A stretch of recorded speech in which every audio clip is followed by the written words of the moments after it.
বন্ধুরা আমার বেয়াই এই যে মিষ্টি নিয়ে এসেছে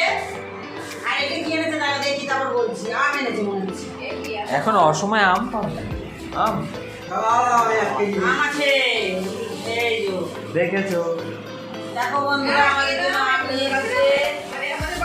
পেয়ারা নিয়ে এসেছে আচ্ছা এই যে অনেকটা খাবার লেবু নিয়ে এসেছে এই লেবুটা খাও ওখানে একটা লেবু রাখা আছে আর কিছু নেই একদিন ফল এনেছে ফল ফল মিষ্টি এগুলো অনেকটা খাবার আমরা খাবে না খাবে ও জামাইয়ের জন্য সর্ষের তেল নিয়ে এসেছে এই দেখ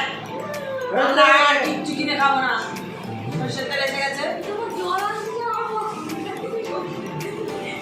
আর আমার ভাগ্নির জন্য আতপ চাল নিয়ে এসেছে ঠিক আছে বন্ধুরা আমাদের আতপ চাল নিয়ে এসেছে কেমন হয়েছে জানিও